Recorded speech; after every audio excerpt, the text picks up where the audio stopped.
Hi everybody and welcome to our YouTube channel. We are, as always, your hosts Arne and Carlos, and we are back with our mini-series where we talk about the history of the iconic patterns, aren't we, Arne? Yes, we are. The response was overwhelming, wasn't it? It was. So today we're going to talk about a pattern from Zachrison. The most iconic pattern in Norway. But before we start today's history lesson, we do need to get a few formalities out of the way, right, Arne? Can you tell us the formalities? No, I just started my pattern. I can't knit pattern. Yeah, we have that problem. We're guys, we have problems multitasking. So let me do it then, since you're not up to it. This is the start. It will be so much easier later. Don't worry, I'll do it. So the formalities are that if you don't want to miss any of our episodes, the best way to be 100% up to date is if you turn on your notifications. So go ahead and do that and you will never miss an episode. We post normally on Sundays at 6 p.m. Central European time, but you never know with us because sometimes we do post extra episodes and it could be on a Wednesday. So make sure to turn those notifications on. And our family of subscribers is growing and growing and growing, and we'd really love to reach 100,000 subscribers this year. So please, if you're not subscribing, come on, click on the subscribe button and help us reach 100,000 subscribers this year. If we do that, we will do a special episode for you and you only. Okay? So those are the formalities that you didn't want to talk about? No. So, with that done, shall we start talking about this very iconic pattern? Start and talk about the pattern. I put this down.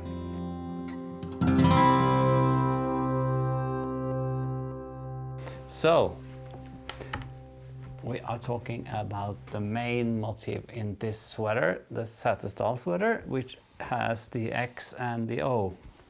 It's probably one of the most used patterns in Norway. Yeah, this is the number one, the most iconic pattern. And we're following the same format as we did in our first episode, the episode of the story of what we call Dovre pattern, which may be popping up somewhere above my head or above Arne's head. I don't know whose head, but in that episode we talked about the story, the history. We told you a few stories. If you saw it, you may have remembered the dramatic story of when the royal family had to flee Norway in 1940, and then we had a pattern for a very nice sock that we called Dovre. This time we've got a couple of patterns with the X and the O pattern that we've designed. We've got this hat knitted up in felted tweed that we're calling Sveinung, and that is done in the Norwegian style of colorwork, in my opinion. So this is Sveinung. We've got a pattern for you for this. And we've got Tobias, which is this pattern here, and which for me is more of a Fair Isle kind of pattern. And you know, the feel is more like Fair Isle from the Shetlands. Wouldn't you agree? Yeah, since you have more than two colors, it feels more like Fair Isle, and it changes in the middle of the pattern. Yes. So this is more Norwegian, that's more Fair Isle. Yeah, and both of these patterns will be available on our blog, or on our web shop, and you can go to arnecarlos.com and download these straight away. So Arne, let's talk a little bit about the beautiful and iconic sweater from Zachrison, which has the X and the O pattern. So before we tell you the story of the pattern, let's just put you geographically in the right part of Norway. Where is Zachrison, Arne? So Zachrison is in the south of Norway, like north of Kristiansand and Mandal and Arendal. I think Arendal is the closest, like the city where they go down. And it's like in the south of Norway. It's a beautiful valley surrounded by mountains, and there's some fjords. And your grandmother came from there, didn't she? Yeah, my grandmother, she came from like in the middle of the Zachrison, and she was wearing her folk costume when she was younger. But then, of course, fashion changed and they stopped using it. Yeah.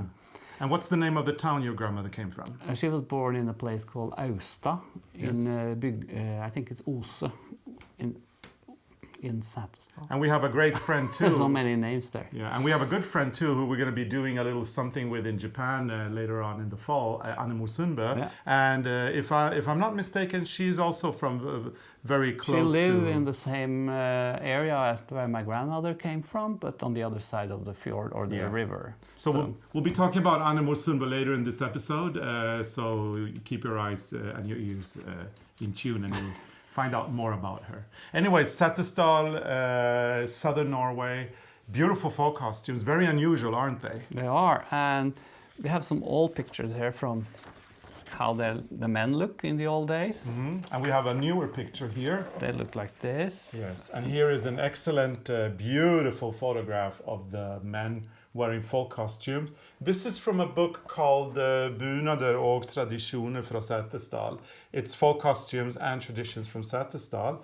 It's written by Laila Duran, and it's both in English and in Norwegian. So this book is in both languages. And I'm going to put a little resource on our blog. So go to arnecarlos.com, and all the books that we'll be mentioning today, I'm going to link them to where you could purchase them in case you're interested in, going more deep into the traditions of Norway.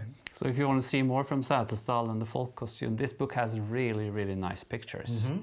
So do we have any other cool pictures of the folk costumes that we can... Yeah, we have this old one. This is very old, where you can see the knitted piece under the trousers. Yeah. And sometimes they also use the black jacket in woven fabric, and actually in the really old days, they didn't use the knitwear. That came later, and this, when they started using it, they call it Austmannajakka.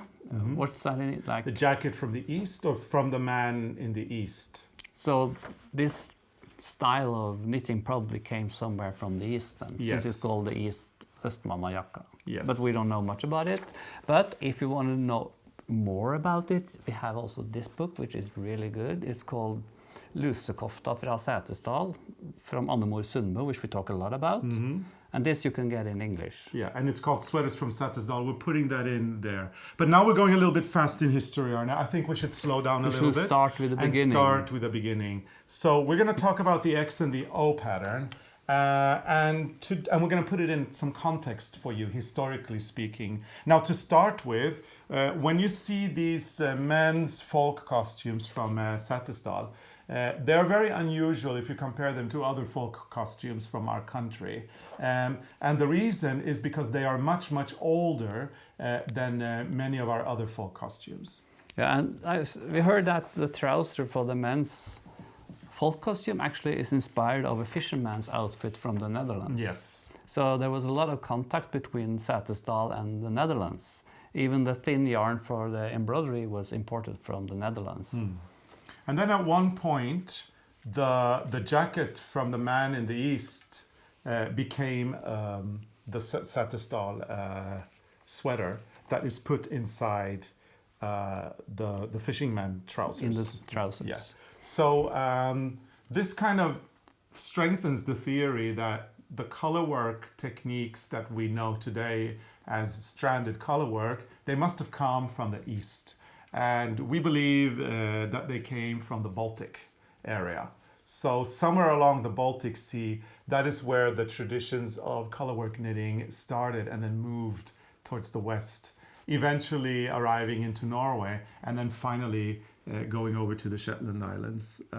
All of this area was very small back in the day. There was a lot of communication. It wasn't that far to take a boat from the east to the west, from Latvia, and then sailing onwards via Finland and Sweden and Denmark and Norway, and then eventually getting over the North Sea across to the United Kingdom. So anyway, the colorwork traditions that came from the east, they're not that old, are they, Arne? No, they're probably from the 1850s. Yes. When you can, at least that's when you find the oldest pieces with colorwork. Yes, there's documentation of colorwork knitting in Norway from around 1850, and in the Shetlands there is documented colorwork, or there's documentation of colorwork pieces from the 1860s, so about 10 years later. Those oldest pieces, or the first colorwork pieces from the Shetland Islands, are actually displayed in a museum in one of the main cities there.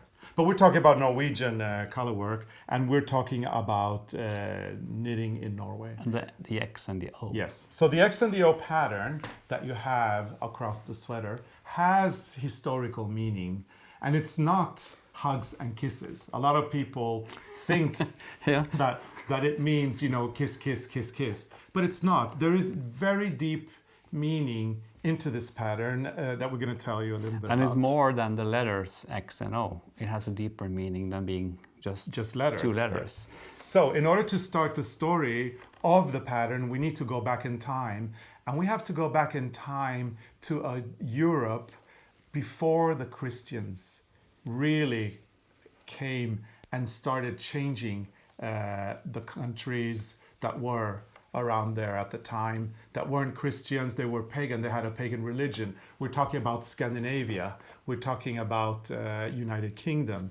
United Kingdom became Christian before Northern Europe or Scandinavia. So maybe, we should go to the United Kingdom, but we can also look at the Vikings and what happened here. And the pattern is actually a symbol of Christianity, but also a symbol of paganism. So if you think about it, when these people came to the north, when the Christians came to the north and wanted to start converting people to Christianity, there had to be compromises. You had to say, check out our new religion, we only have one God, and we would love it if you would start worshiping that one God.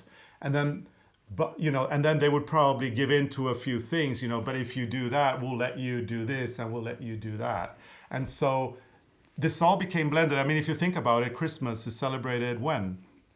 When on sun solstice, or what they call winter solstice. The winter solstice. And it was a heathen. Yeah, it was a pagan thing. Ritual that eventually became the birthday of Jesus. So all of these things were done to get the Christians, or to get people Christian. They needed to accept the new God, but they had the possibility to take some of their own traditions with them in their new religion. So in this case, with the X and the O, the X represents St. Andrews. And St. Andrews was a martyr saint, and he was crucified in the shape of an X, not a cross as Jesus. The reason was because he asked, when he was going to be executed, he said he didn't find himself worthy of being crucified the same way as Jesus Christ. So he asked for an alternative crucifixion, and so he was crucified in this shape. So that's the X. Now the O, Arne. That's the symbol of the sun. The sun, what you call that in English? The symbol of the sun. Yeah, it's the symbol of the sun. The symbol of the universe. Cross, or what they call it. Yeah. It's the symbol of the sun. It's the symbol of the universe. It is not a Christian symbol. It is a heathen, a pagan symbol. And people worshipped, these kind of things before Christianity came into our part of the world. They would worship Mother Nature. They had different gods for different things. The sun was very important. Yeah, and we have a Stave church close to where we live, and we went down there and to talk to some of the people and look at it, talk to the guide and look at the church. And then she told us that when the church was built, the people had to do their offering outside the church. So there was an offering place, and then they went into church to do the Christian thing. So there was always a mix of the two religions. Yeah, and that's very interesting because a few years ago, Arne and I went on holiday. We went to Mexico, and we went to Chiapas, and we went into this beautiful church, which was lit with hundreds of candles, white candles all over the floor. There were no church benches, and we actually witnessed some people sacrificing a chicken inside the church. In the middle of the church, on the floor. So it's interesting to see. It's very interesting to see the some of the old worldly religions mixed up with the Christian religion, and that happens still today. Yeah. Back then, it was very common. So the X and the O, we think, would have been a way for the Christians to kind of get the heathens in with their religion by allowing them to use some symbology in theirs. And this would have happened both in the United Kingdom at some point, and then it would have come over to Northern Europe, to the Vikings as well. And then from there on, things would develop into what it is today. Now, as Arne was mentioning, state churches, We have several stave churches in Norway, and the unique thing about them is that these churches date to that time. They date to the 10th century, 11th century. They're made of wood and they have miraculously survived. We've got a great book here that we want to show you as well. This one is a Norwegian book called En arv I tre, which means an inheritance in wood. It was written by Ola Storsletten, and it's about the Norwegian stave churches. We're going to put this on our blog as well. I'm not sure that this one's available in English, but there may be others. But I know there are newer books about it in English also. But we like this one because the pictures are bigger. Let's have a look at a few images from this book, just to show you how the X and the O would have been used back in the day when Christianity was still young. So this is from Borgund Stave Church on the west coast of Norway, I think, in Sogn, in Lærdal, in Sogn. And here you can see the Andrew cross. With the sun inside. It's actually it's a very important part of the construction of the building. So this is pure ornamentation, which tells the story of Saint Andrew, but also the story of the old ways, the Vikings, the sun, or the Celts as well, and the universe. But this is another drawing. This is just a drawing. Where you can see the big X's. And we have, this is very nice. This is again, you can see This is not far from here. This is in Lom, in Gudbrandsdalen, and here you can see all of the X's up and the O's. And then we have a beautiful one that even has the Viking. This one is really nice. This is from Borgund also, in one of the entrances to the church. And here you can see the wood carving that is around the door. This is more like the Viking style, or it is the Viking style. This is like with snakes and and that's fascinating. Dragons and stuff. The fact that a whole opening into a church carved has all of that Viking symbolism that is telling the myths and the stories from then. And then that's mixed up with the Christian religion. As you go in the church and you see the altar and Jesus Christ, and then you've got the X's and the O's again. And if you're ever in Norway, you should go and take a look at the stave churches because it's very beautiful. So this is the meaning of the two symbols, the X and the O. So not hugs and kisses, but Christianity and paganism kind of married together and getting people to accept one religion with one God only. It would have happened in many places at the same time, and therefore it's impossible to say where this comes from originally. Where is it? Norwegian? Is it British? What is it?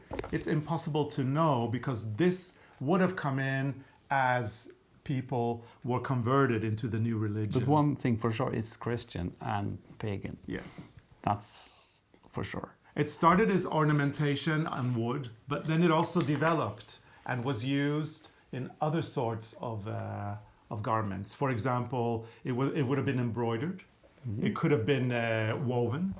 And eventually it came into knitting. One of the most famous examples of the X and the O ornamentation on a garment, you can find that in the garment that Charles I of England, the King of England in the 17th century, when he was executed, he was wearing a vest with the X and the O across the chest. Now it was a knitted vest, but it was not a colorwork vest. It was a relief pattern knitted with knit and pearl.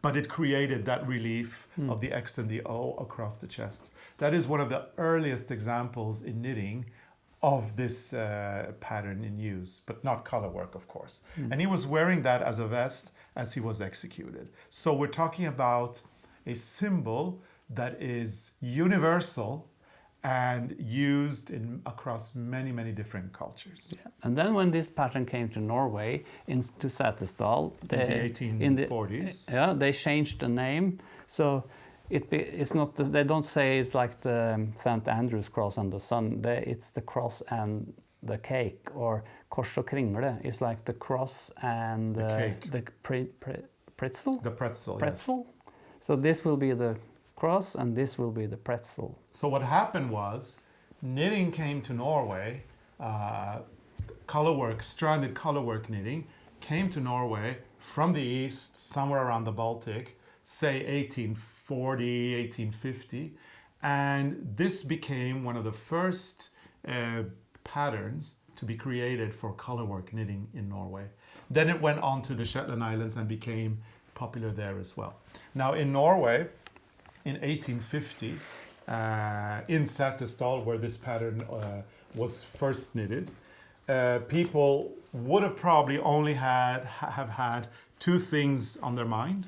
Food and religion. Food and religion. Food because they needed to survive. 1850 and onwards, it was very harsh conditions. There were famines, and this is why a lot of our countrymen ended up emigrating to the US during that time. It was famines and it was hard, and Norway at the time was a rural society. It was all about agriculture. So food, getting food on the table was the only thing that they were kind of thinking about all the time. And then at that time, religion ruled every aspect of your life by force. You were expected to go to church, you were expected to behave in a certain way. So food and religion would have been the only two things that a farmer in Setesdal would have been concerned about when he or she created this pattern in colorwork knitting.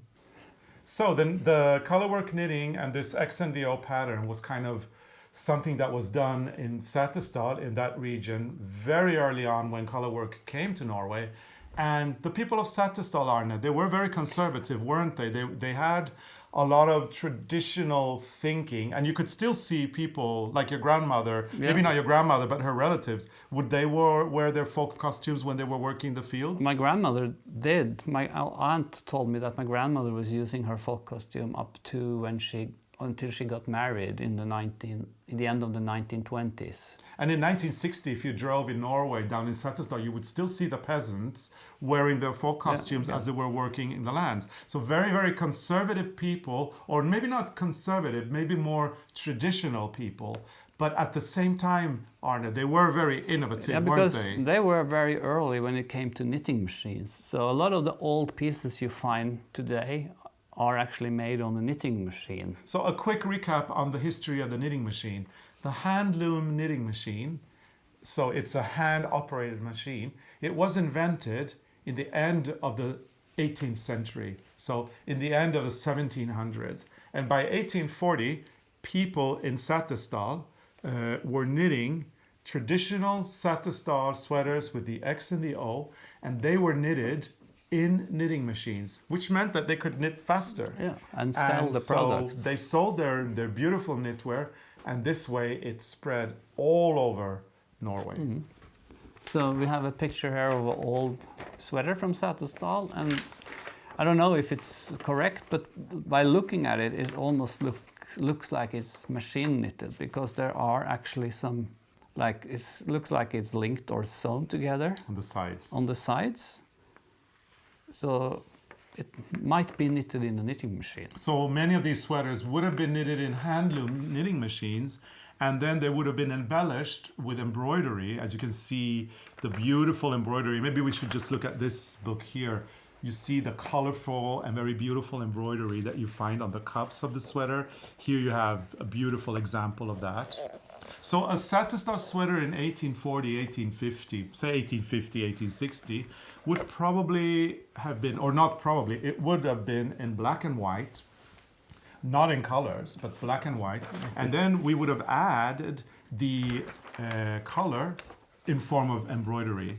And as you can see, the detail of the cuff here, Arne, it's embroidered on felt, on a felted yarn, or sorry, a felted fabric. And then it's appliqued. I think this is on the front panel. The cuff here. Oh, this one, yeah. And then it's applicated with onto the sweater. So it's actually fabric applicated onto the knit. So they add a lot of color on the embroidery, but the jacket was normally black and white, or the sweater. And then there's a story. I mean, if you look at this sweater here, and if you look at this sweater here, in this very old book, this is from Annika Sibbenbøen, We've talked about it a lot. It's called Norwegian Knitting Patterns. We're putting that on the blog as well. You've got a picture here of a very old sweater, and then you have another picture here on this one.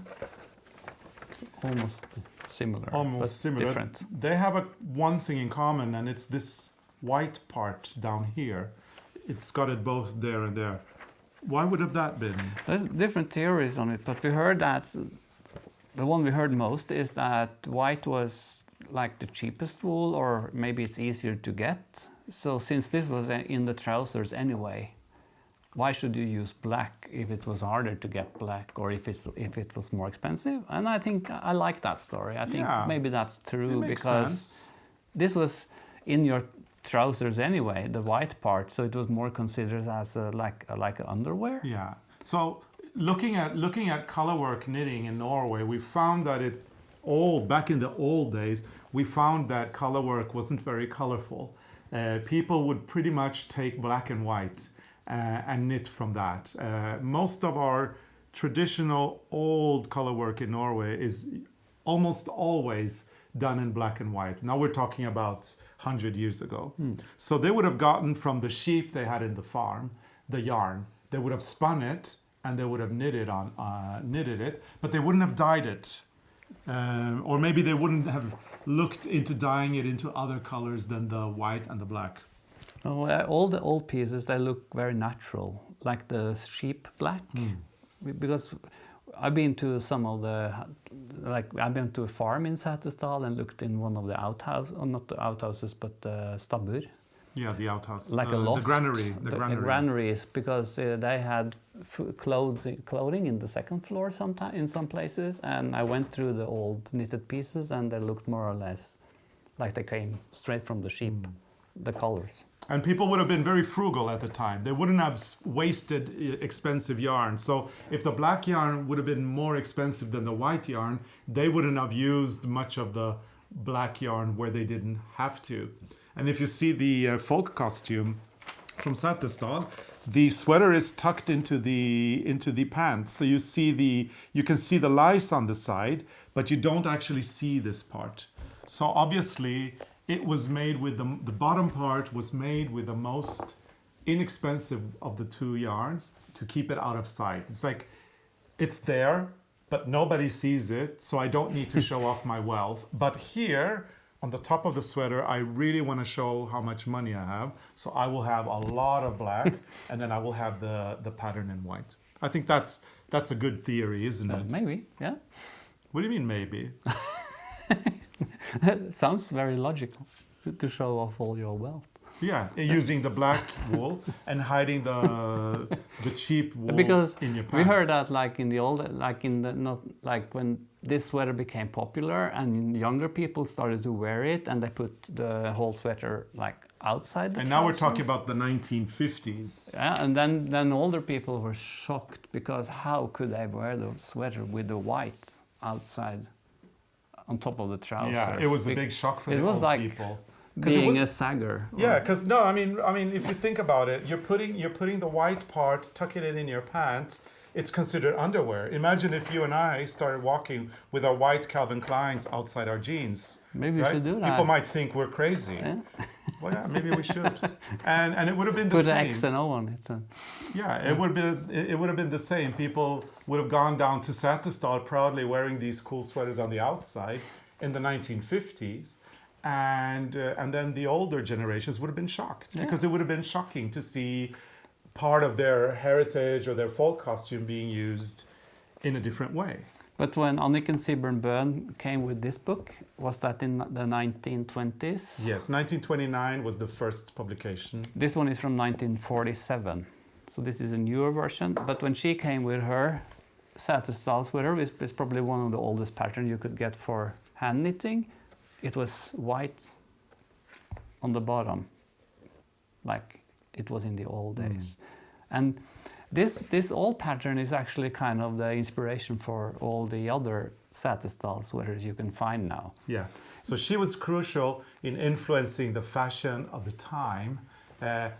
Colorwork knitting became very popular in the 1840s, 1850s, but when Anniken Siebenbøen published this book, there was a new resurgence, and this sweater became again popular. Now, what's interesting with this kind of cultural history is the fact that it's always utilitarian. So you're wearing your sweater. I mean, you're making beautiful knitted sweaters with beautiful patterns to wear, and then fashions change and traditions change with time. So if you look at a more modern Sattestall sweater, I have a feeling you've knitted this one. I made that when I was younger, long time ago. I can't get into it anymore. Okay. It's very tight now. Yeah. But anyway, when you look at a more modern Sattestall sweater, it's very interesting to see how it has changed, in the sense that this part is still intact. This is the way it's always been. Embroideries are off in this case because you weren't going to sit and do all that. No. That's very, very hard work. Embroideries are off, so it's been more simplified. And then I find it so interesting that you still have the lice, the little lice that we will talk about in another episode at some point. But you've got the lice. It goes from the armhole down, and then the white has been replaced by pattern. Mm-hmm. And this is how you would have knit a Sattestall sweater in the 50s. So people started wearing the sweaters on the outside, and to not offend the older generations by kind of wearing your underwear on the outside, the pattern would have been added here at a later stage to kind of keep the essence of what this sweater was, but at the same time adapting it to a completely new way of wearing it. You would have worn this sweater how? You would have worn it when you were at your cabin, right? Or when you were out skiing, and you would have worn it outside of your pants. Or when you went to school. If you find a picture of kids from school when I grew up, almost everybody was wearing a sweater, a Sattestall sweater or something else. There's a lot of knitted pieces in those pictures. So Yes. in Norway we use sweaters a lot. So that's pretty much the story of the development of the sweater. It went from a very traditional piece, the pride of Sattestall, into export because of the fact that they had those knitting machines. Then it became popularized with Anniken Siebenbøen and her book. And then, of course, when we come to the 50s, it just explodes. In the 50s, after the war, when people started getting a good life again, after Norway was rebuilt, people started getting more money, salaries went up, people started enjoying free time, spend a lot of time up in their cabins. At that time, I would kind of call it the golden age of skiing in Norway. Cross-country skiing as a leisure sport. You know, you go up, you'd spend time with your family. You buy your ski, second home, the you get your second home. And of course, you needed to be dressed for such a setting. And this is when these sweaters kind of exploded. Yeah. Norway has always been a knitting society. Everybody knits in Norway, and everybody has been knitting through history. In the 50s, people would have knitted for sale. So women would have, been organized to knit and supply stores with knitwear, but also people would have been in their homes and they would have knitted. And after 1950, you would have started traditions of knitting with colored, so dyed yarns. Yeah. So new traditions would emerge based on the old traditions, and we have loads of fun patterns related to Sattestall here that we can look at. So in Norway we have like a lot of different variations of the Sattestall sweater. This one is from Dale. So that's one version, and this is I think we had this when we were kids. It's really nice. And this is a different one from one I made.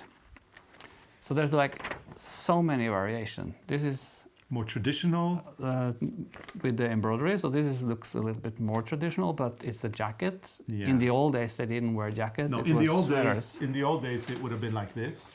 So it would have been an opening, but not a jacket. The jacket is modern. It's from the 50s.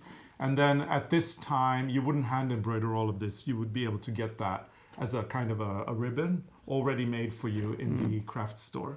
And here's another one, maybe from the 60s, when you look at the hairstyle on the woman. Yeah, late 50s, early 60s probably. And this one has, they changed the color when they did the X and the O. So the X and the O pops more. Yeah. So that's also another way. It would have been, it. traditionally, it would have been in the dark background, and then the X and the O would have been white, just as it is here. This is Rune Sport. This is gone. This doesn't exist anymore. And then you have Sandnes, and all these three are different, but they have that In common.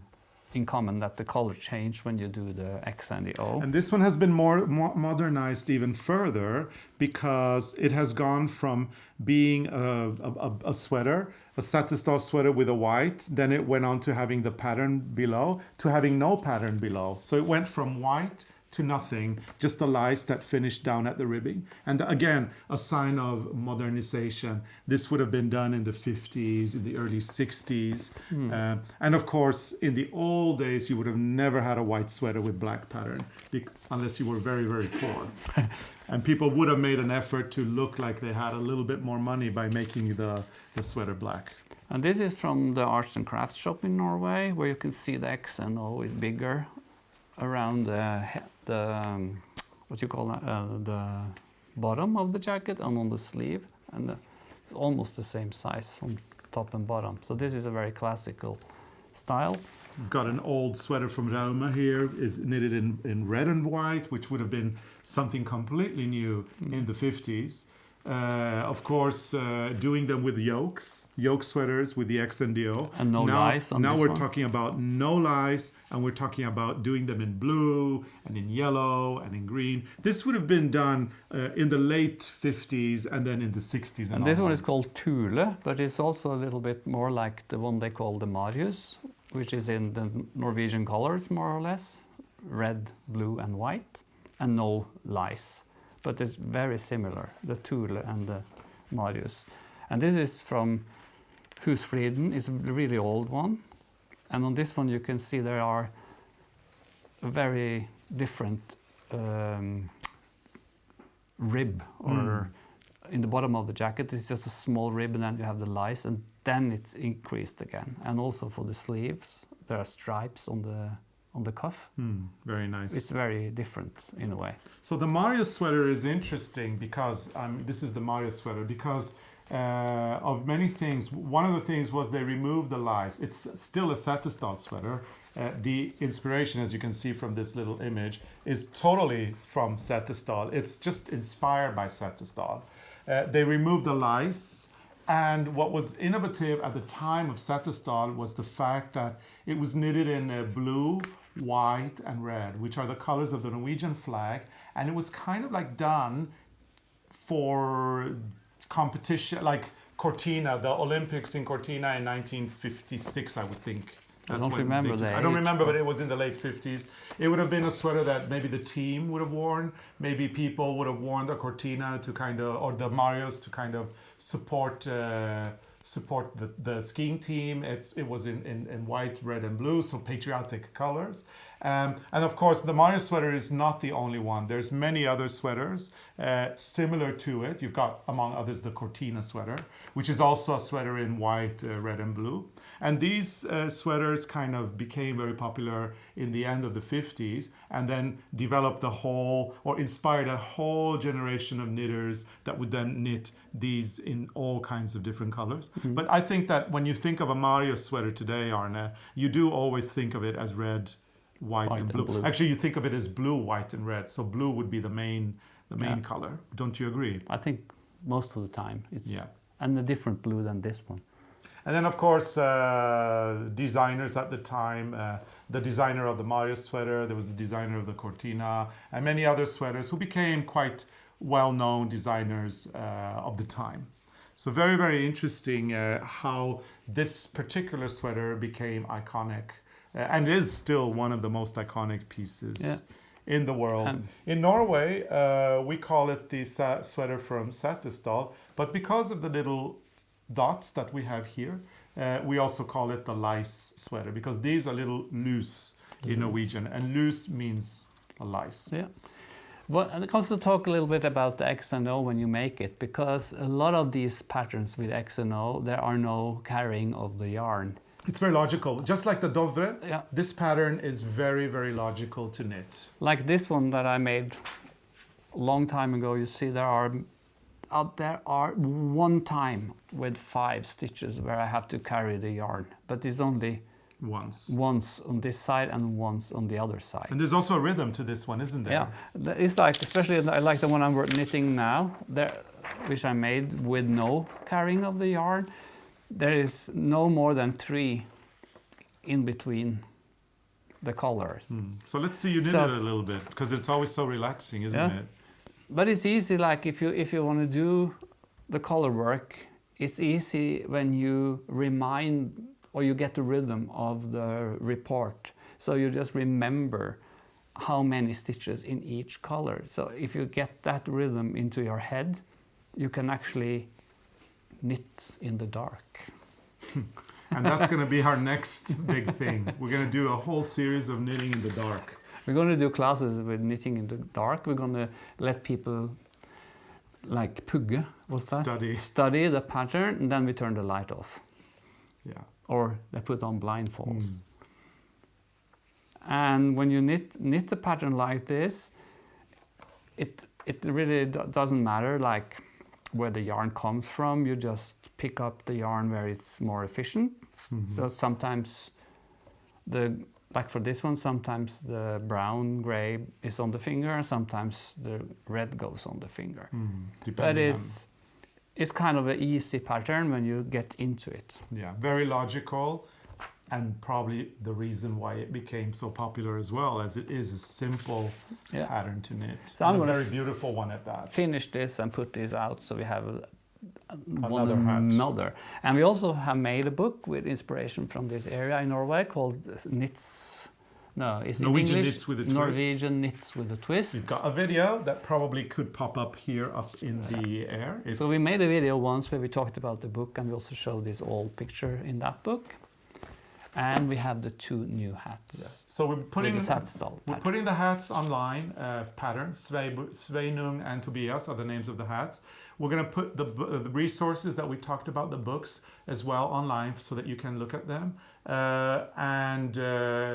We hope that you have enjoyed a little story of the south of Norway, of Setesdal. And even for the Setesdal sweater, there are more patterns with meanings, but for this time we just talk about the X and the O. Yeah. But there are other patterns in the same sweater. So stay tuned for this mini-series as we continue our stories through the culture and the history of Norway. And this hat doesn't have a name yet, but you're good with names. You will find a name. So we have to figure one We out. have to figure one out. How about Annemor? Annemor is a good name. Yeah, let's call the hat Annemor. And remember, we are calling her Annemor after this wonderful book that Annemor Sundbø wrote. We talk about her a lot. She is the most knowledgeable person when it comes to knitting as cultural history. She can tell you, oh my God, the stories Annemor can tell you. And we were wondering, we've never had a guest in our channel before, and I think, Arne, that Annemor could be a wonderful first guest that we could go and interview. We should do that in the summer. Yeah, what do you guys think? Should we start getting guests in our channel? And if so, should Annemor be the first guest? And who else should we get as guests in case she's not available? Put that in the comments fields below. Hopefully Norwegians, because we can't go all over the world. Yeah, it would be great to start interviewing Norwegian Norway. people. And then, of course, we'll have to ask Annemor if she's willing to do this interview with us. Of course. Hopefully she will. So everybody, thank you so much for watching. It's been a pleasure telling you the story of the traditional pattern from Setesdal. And next time we come back with this mini-series, we're going to talk about a very, very interesting pattern. It is a story about a woman who goes to church and changes something up and completely changes Norwegian knitting history forever. So stay tuned. I don't know when it's going to be coming, but it's going to be coming next time we do this mini-series. So thank you so much for watching, and see you again soon. Bye. Bye.